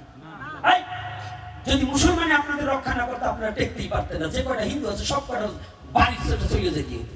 এদেশে আজও ভালো মুসলমান আছে, তবে কিছু উগ্রবাদী, উগ্রপন্থী যারা জবরদখল, যারা মানুষকে হত্যার যোগ্যে মেতেছে, তারা কোনো মুসলমান নয়, তারা আলাদা একটা জাতি। মুসলমানের হৃদয়ে কখনো হিংসা থাকতে পারে না। নজরুল বললেন, পূর্ণতা যার আছে ঈমান, কোথা পাইলে সেই মুসলমান। যার পূর্ণতা ঈমান আছে, যে ঈমানদার ব্যক্তি, সে কখনো মানুষকে হত্যা করতে পারে না, সে কখনো কারো জমি দখল করতে পারে না, সেই ঈমানদার মুসলমান কখনো নারীর প্রতি লালসিত হতে পারে না। তাহলে যারা করছে, তাদের প্রতিবাদ করার জন্য আজকে যারা সংখ্যালঘু জাতি, যারা সনাতনী জাতি আছে, এত কষ্ট করছে, এত বকবকানি করছি। ওই এদেশে যারা গুরুগিরি করে খাচ্ছে, ব্রাহ্মণ আছে, বৈষ্ণব আছে, ভোগ দিয়ে খাচ্ছে, কয়জন পাচ্ছেন? কয়জন পেয়েছে? আমি মনে করি এই সাধু, এই গুরুদেব, এই ব্রাহ্মণদের চেয়ে ওই কলেজের ভার্সিটি ছাত্রদের প্রণাম করা উচিত, যারা নিজের জীবনটাকে বলিদান দেওয়ার জন্য।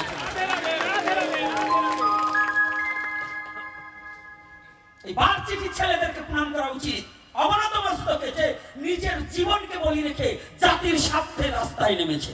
আর এগুলো খালি টাকা হাতিয়ে কামিয়ে নিয়ে ছেলে মেয়েকে বড় করার জন্য, ছেলের জন্য 5 তলা বিল্ডিং, বড় মন্দির করে শিষ্য রাশি করার জন্য ব্যস্ত।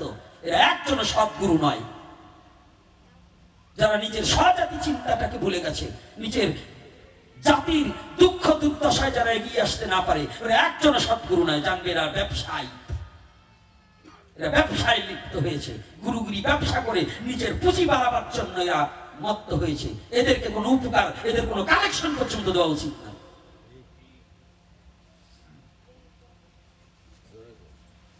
কষ্ট পাচ্ছেন নাকি? এদেরকে কালেকশন, ধান দেওয়া বন্ধ করে দেবেন, কালেকশন দেওয়ার পারবেন না। এরপর থেকে দেখবেন যে জাতির স্বার্থে যারা এগিয়ে না আসবে এদেরকে একেবারে বয়কট করুন। কোনো কালেকশন হবে না। কিসের কালেকশন? তাকে দিয়ে লাভ কি? হাত পা আছে, কর্ম করে খাও। এখনো কিষাণ দিলে পরে 400 টাকা 500 টাকা পাওয়া যায়, করে খাও। ব্যবসা, তারা চাইল খাবার এত লালসা। এই জন্য আমি সনাতনী জাতিকে, যে যুবক যুবতী যারা আছো, 10টা টাকা দাও, দাতা হতে হবে, দিতে হবে, কিন্তু যে 10টা টাকা যেন জাতির স্বার্থে, সমাজের স্বার্থে, মানুষের স্বার্থে কাজে লাগে, না হলে দেবে না। ব্যক্তিগত স্বার্থের জন্য 1 টাকা দান করা অবৈধ। এজন্য মহাজন বললেন, পাত্র বুঝে দান করিস তুই, স্বার্থ রাখিস শূন্য, ওই দানেই তোর হতে পারে যৎকিঞ্চিত পুণ্য। যে নিজের উদর পূরণ করার জন্য করের কাছে হাত পাতবে, এটা তার ভিক্ষাবৃত্ত। আর সনাতন ধর্ম ভিখারিকে, ভিক্ষাবৃত্ত জীবনকে ঘৃণার চোখে দেখে, তাকে কখনো গ্রহণ করে না। সনাতনী জাতি কোনো ভিখারি নয়। এই যে গোপাল একটা পাইতে, হাত পাইতে ভিক্ষা করে দাও, ওরে কলারে। ভগবান যে অনন্ত কোটি ব্রহ্মাণ্ডের মহাপরিচালক, তোর লাগবে, তুই গোপাল নিয়ে গেছিস কেন? ভগবানের কি অভাব আছে? সে রাজার ছেলে, রাজা। সে 100 বছর রাজত্ব করেছে, তার পিতাও রাজা ছিল, আর তারে তুই ভিখারি বানিয়ে হাত পেতে পেতে দাও দাও দাও। এগুলো সম্পূর্ণ অবৈধ। এগুলো প্রত্যেকটা কীর্তনের আসর থেকে বন্ধ করা উচিত। এটা এক ধরনের ধান্দাবাজ। এই ধান্দাবাজদের ভগবানকে নোংরামির পথে, ভগবানের বিগ্রহ নিয়ে এই ব্যবসাটাকে বন্ধ করা উচিত। কি কষ্ট পাচ্ছেন নাকি? আমার ভগবান কি ভিখারি? ভিখারি আমি হতে পারি। আমি বলবো যে আমার পেট চলে না, আমার জীবন চলে না, আমাকে কিছু দাও। ভগবানকে নি, ভগবানের না। ভগবানের কথা কই আবার ওই টাকাতে মুরগি কেন কেমনি? হ্যাঁ, এই জন্য বলছি, সনাতন ধর্ম নিয়ে যদি কেউ সিনিমিনি খেলা হয়, আমি অন্তত ভগবানের কাছে প্রার্থনা করব, মৃত্যুর পরেও ভগবান তাকে ক্ষমা করবে না। সনাতন ধর্ম কোনো খেলার ধর্ম নয়, কোনো ছলের ধর্ম নয়, কোনো ছলনার ধর্ম নয়। এটা একমাত্র হৃদয় দিয়ে অনুভূতির জগতের ধর্ম। আর সেই সনাতনে জন্মগ্রহণ করি যারা ব্যভিচারী কাজে লিপ্ত এবং যারা নিজ স্বার্থ পোষণের জন্য ধর্মটাকে ব্যবহার করে, তারা ইহকাল পরকাল দুকালই তার জীবনে নষ্ট হয়ে যাবে।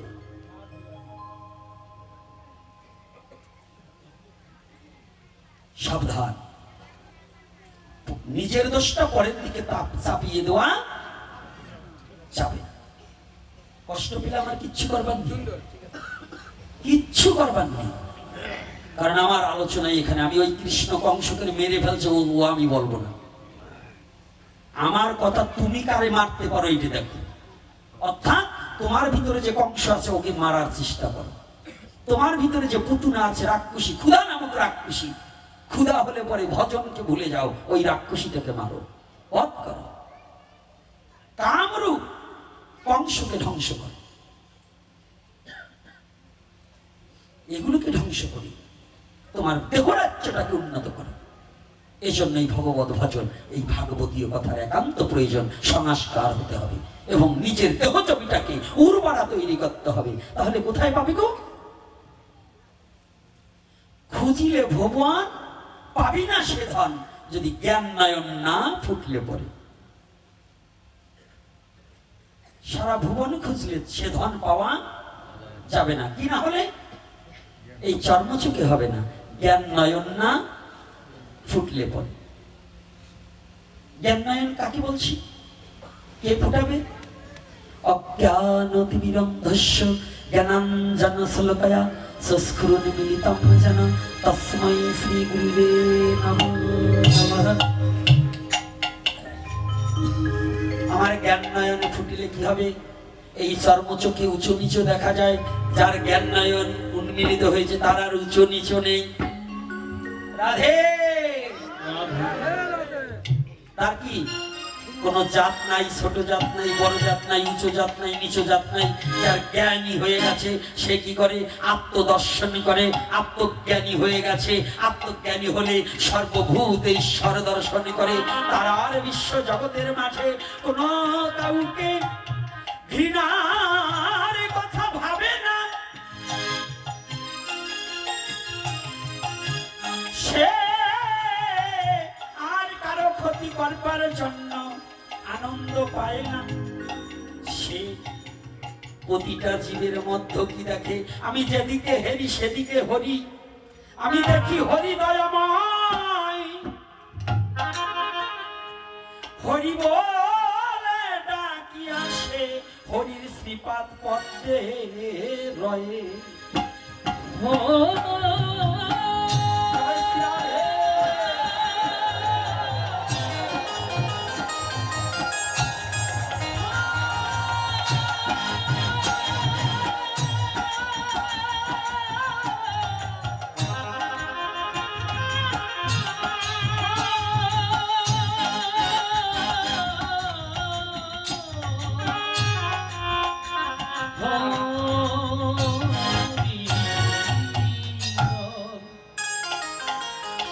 তাহলে সে ধন কোথায় পাবো?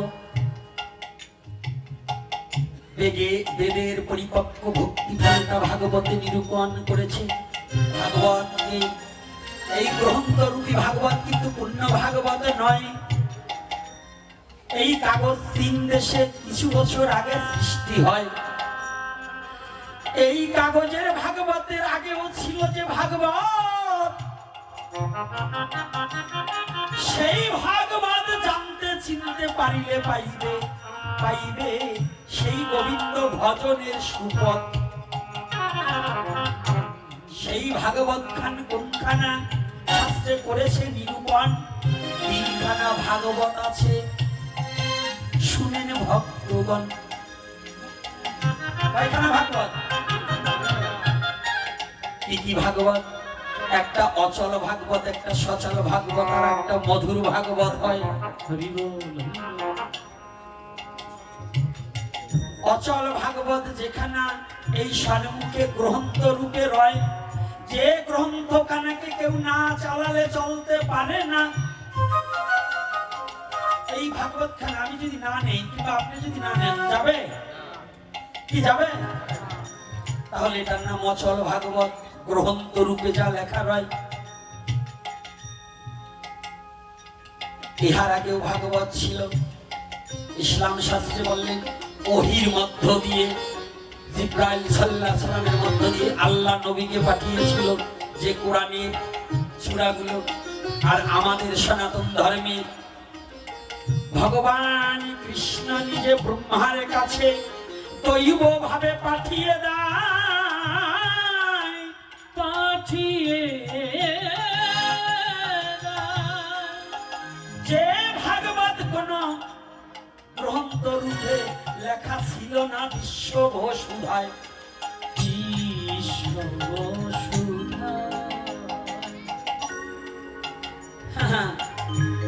এত সহজ নয়।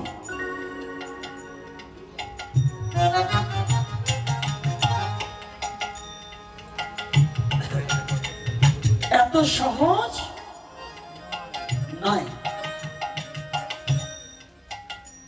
তাই কি করেছে? এটা অচল ভাগবত। এই অচল ভাগবতকে যিনি মস্তকে ধারণ করে বিশ্ব জগতে ঘুরে বেড়ায়, তাকে মহাত্মাগণ সচল ভাগবত বলে।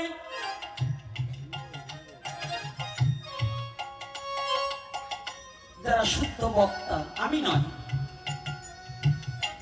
যারা শুদ্ধ মহাত্মা, যারা একমাত্র ভগবানের চরণে নিজের জীবন জৈবকে উৎসর্গ করে দিয়ে ভগবান প্রেমে নিজেকে বিলিয়ে দিয়েছে।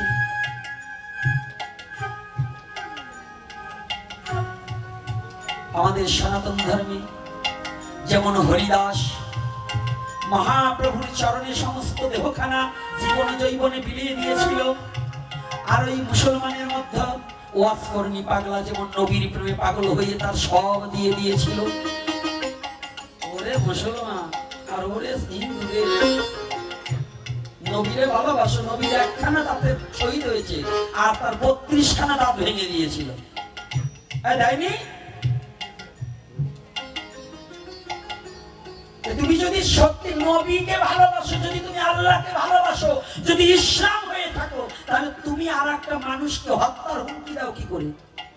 তুমি নিজেই তো মরে বসে আছো। নবীর প্রেমে যে মরে সে আর একজনকে মারতে পারে না। কে ভাই পারে বাবা? এরা কারা? এই যে দেখলাম ইউটিউবে হুমকি দিচ্ছে জবাই করে দেওয়া হবে। এই যেগুলো বলছে যে জবাই করে দেওয়া হবে, একটাও মুসলমান না ওগুলো, ওরা ফেরাউনের দল। কোন মুসলমানের মুখ দিয়ে কথা বেরোতে পারে না। এই বাংলাদেশের মতো, যার কথা আমি বারংবার বলি, এই পদ্মার এপারে একজন শ্রেষ্ঠ মাওলানা, একজন আল্লাহর ওলি, যে নগরকান্দা জঙ্গতি মাদ্রাসার প্রিন্সিপাল আব্দুল গফফার সাহেব।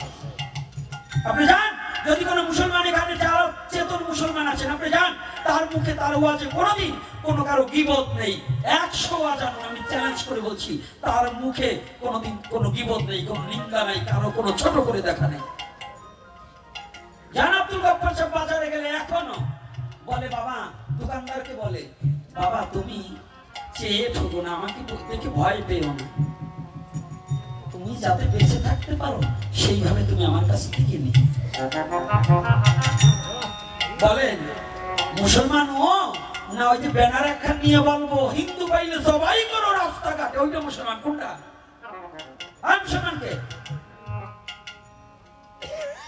একজন প্রকৃত মুসলমান আল্লাহর ওলি, যে আল্লাহর ওলির কাতারে যে নাম লিখিয়েছে, সে কোনোদিন জবাই করো, সে প্রকাশ্যে কোনো মানুষকে হত্যার কথা বলতে পারে না।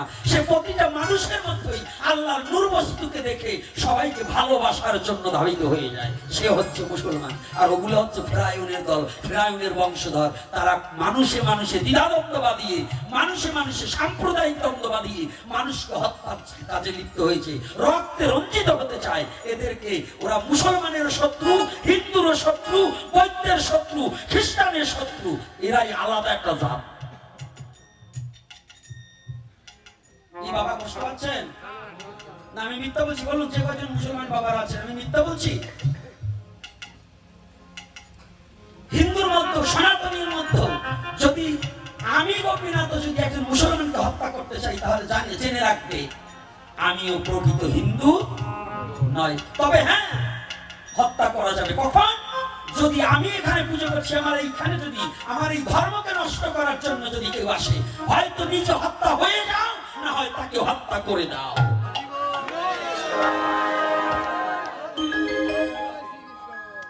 যদি নিজের স্বধর্মের প্রতি কেউ আঘাত আনে, হয়তো নিজে হত্যা হয়ে যাবে, না হলে হত্যা করে দেবে। তবু তাকে ছাড়া যাবে না। তারা কয়জন আসবে? কয়জন আসবে? এই বাংলার বুকে আজও মানুষ আছে, আছে না? এই বাংলার বুকে আমি যেখানে থাকি ভাঙাতে, মাত্র 4 ঘর হিন্দু আর সব মুসলমান। ও তারা তো আমার একদিনও ক্ষতি করলো না। যদি প্রতিটা মুসলমানের মতো, ওদের মতো, ওই যে ফেরাউনের দলের মতো যদি হিংসা থাকতো, কাফেরের মতো, তাহলে ওরা আমাদের এই বাংলাদেশে থাকতে দিত না। আজও মুসলমান বাদী হয়ে আমাকে কতজন বলছে, ফোন করে বলে, বাবা সাবধানে থাকবেন। মুসলমান আমাকে ফোন করে বলে, বাবা দেখেন ওরা কি কথা বলছে, আপনারা একটু সাবধানে থাকবেন, আপনারা একটু নিরাপদে থাকবেন। আমার চোখে জল এসে যায়। 3 দিন আগে একটা ছেলে, ছোটবেলায়, ও ছোট, আমার চেয়ে একটু বয়সে ছোট, কিন্তু অনেক কথা বলেছি, একসাথে চলেছি। ছেলেটা ফোন করে বলছে, ভাই আপনি কেমন আছেন? আমি বলছি, আমি তো চিনতে পারলাম না। তখন নাম বলছে, ও মনে আছে আমি অমক।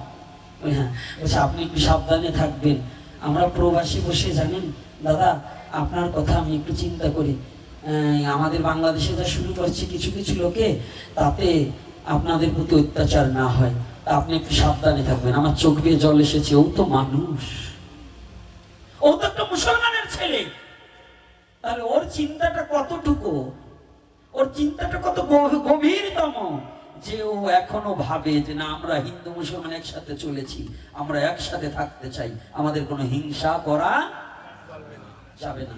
ওই যে গ্রামের নওজোয়ান হিন্দু আর মুসলমান মিলিয়া মুর্শিদ আর বাউল গান গাইতাম, আগে কি সুন্দর, এখন আছে সেই দিন? ধর্ম বাড়ছে কিন্তু হিংসা, ধর্মের লিবাস বাড়ছে কিন্তু হিংসা বাড়ছে, ধর্ম হারিয়ে যাচ্ছে। কি হিন্দু, কি মুসলমান, কি বৌদ্ধ, কি খ্রিস্টান। হিন্দুদের মধ্যে এই যে মালাধারী আর এই যে এত নামযোগ্য আগে ছিল না, ছিল? এই যে সনাতনী যারা আছেন ছিল এত? হ্যাঁ, এই যে হিন্দুগুলা এখন যা শুরু করছে, এদের চোটেও মানে একদিন আমাদের বিপদ আছে। এত ভালো ভালো না, হিংসা ভালো না, সাধু হও, ভক্ত হও, বিভক্ত হইও না। ভক্ত হতে চেষ্টা করো, বিভক্ত হইও না। বাবার আমার কথায় কষ্ট পাচ্ছেন না? আমার মানে নিজের জীবনের এই একটা প্রতিজ্ঞাবদ্ধ, যদি ভগবানের কথা বলি 5 মিনিট আর 35 মিনিট কথা বলবো জীবনের কথা, যে কথা শুনলে জীবের জীবদ্দশায় চরিত্রের পরিবর্তন ঘটে। তাহলে আজ কি এই ভক্তিধন কোথায় গেলে পাবে? কোথাও দোকান কোথায় পেতেছে? আমার শ্রীকৃষ্ণ চৈতন্য মহাপ্রভু এই ভাগবতের আর একটা তত্ত্ব বলা হয়নি কোথায়? এই একটা অচল ভাগবত আর একটা সচল ভাগবত, মানে যে ভাগবতকে দেশে বিদেশে প্রচার করে, এটা নাম কি ভাগবত? আর মধুর ভাগবত কারা? মধুর ভাগবত কোনখানা? যেজন বিশ্ব জগৎ জীবের কাছে হরি কথা বলছে, ওই সচল ভাগবতের বদন হইতে হরি কথা শ্রবণে করিতে করিতে যেজন নিজের হৃদয়ের সমস্ত ময়লা আবর্জনা পরিষ্কার করে, যেজন শুদ্ধ চিত্তে ভক্তিটাকে পরিপক্ক করেছে, যেজন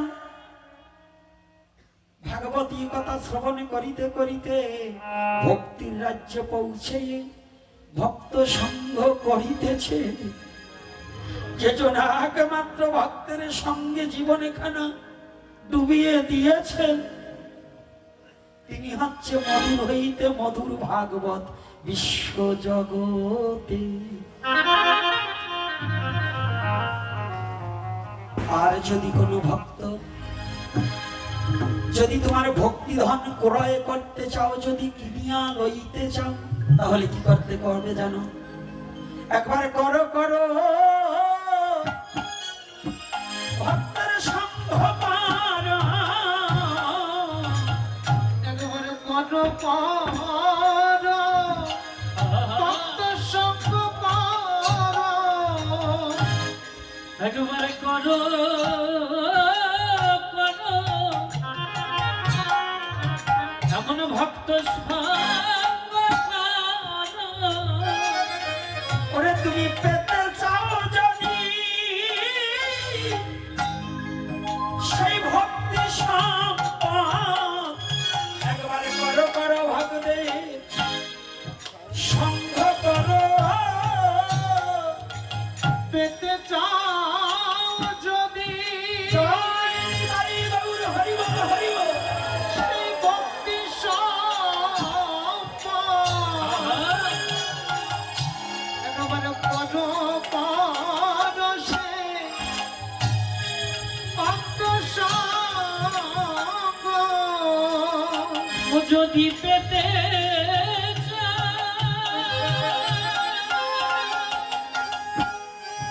ও সেই ভক্ত সঙ্গ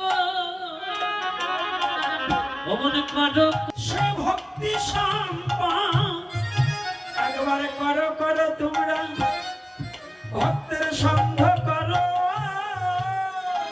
পেতে চাও সেই ভক্ত সম্পদ, একবার করো পরশে ভক্ত সঙ্গ যদি সেই প্রেম সম্পদ ভক্তি সম্পদ আছে কোথায়, আছে গিয়ে ওই ভক্তের সঙ্গে, আছে গিয়ে ভক্তের সঙ্গে।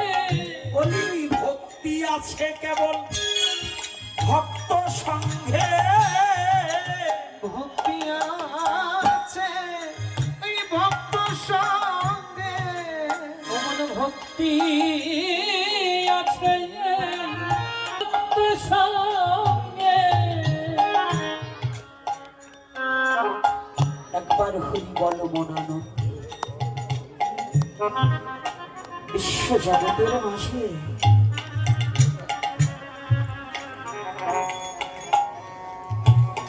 এই বিশ্ব জগতের মাঝে এই নাম রূপ বিষকে যদি দেহ জমিতে বপন করিতে চাও, এই দেহ রাজ্যের অগাথাটা ভাগবতীয় প্রেম দিয়ে নিরাইয়ে পরিষ্কার করিয়ালো।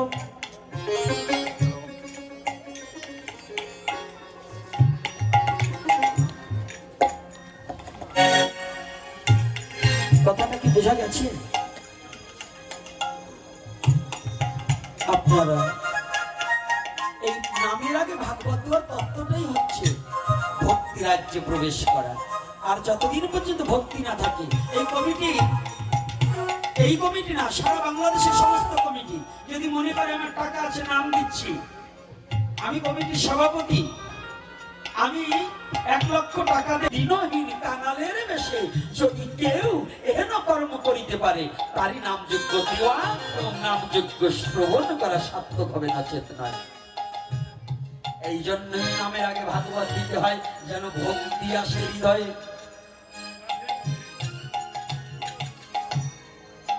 নামের আগে যাত্রা দিলেও তো হতো, ভাগবত দিচ্ছে কেন গো? যাত্রায় ভক্তি হয় না, আর এই ভাগবতে কি হয়? এই যে যতগুলো মায়েরা বাবারা এসেছে, একজনের হলেও এই কথাটা কাজে লাগবে না বাবা? তাহলে এটাই আমার জীবনের সার্থকতা, এই বকবকানির সার্থকতা হবে। যে 2 ঘন্টা 2.5 ঘন্টা যে বকবক করলাম, এই বকবকের সার্থক হবে যদি দুটো ভক্ত এই কথাটাকে প্রতিপালন করে। যদি দুটো ভক্ত প্রতিপালন করে তবেই আমাদের হবে। তবে আর দীর্ঘায়ী করবো না। দীর্ঘায়ী করতে গেলে আমার তো প্রতিদিনই প্রোগ্রাম আছে। আগামী দিন লালমনিরহাট যেতে হবে, তাই আমার তো গাড়ি দিয়ে এখন বাড়ি ঘর হয়ে গেছে। সাধুরা উঠবেন না, ফট করে বললেই কিন্তু ওঠা যাবে না। একটু ভালো করে শুনুন, এই আমরাও কিন্তু একটু ব্যবসায়ী। আপনারা জানেন কয়েকদিন আগে আমার একটা দুর্ঘটনা ঘটে গেছে, সকলেই অবগত। যাই হোক, অর্থ ছাড়া তো কিছু চলে না, আবার অর্থ না হলেও কিছু হয় না। তবে কৃপা করে আপনাদের যার যেমন সামর্থ্য, কত টাকা তো নষ্ট হয়ে যায়, কত টাকা নষ্ট হয়ে যায়।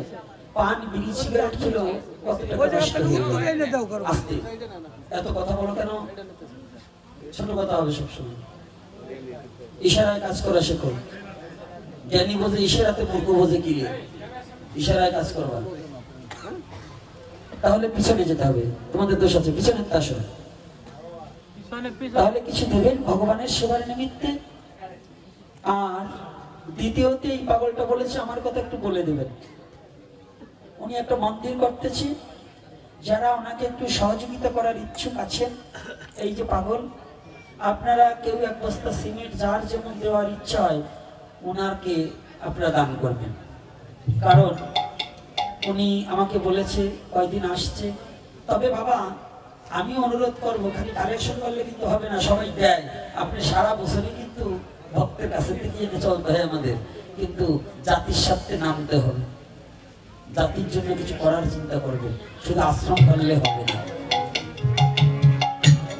তাই এই বাবাকেও আপনারা চিনান, পরিচিত লোক, যদি কারো কিছু দেওয়ার ইচ্ছা থাকে ওনাকে দেবেন।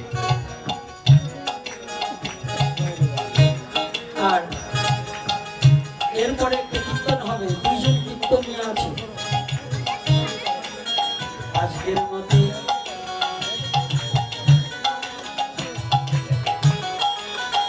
ভাগবতীয় কথা, এই ভক্তি রাজ্যের কথা বলে বরার বৃদ্ধি না করিতে চাই। আস্তে আস্তে এখন আমরা এই ভাগবতীয় কথা বিশ্রাম দিতে চাই।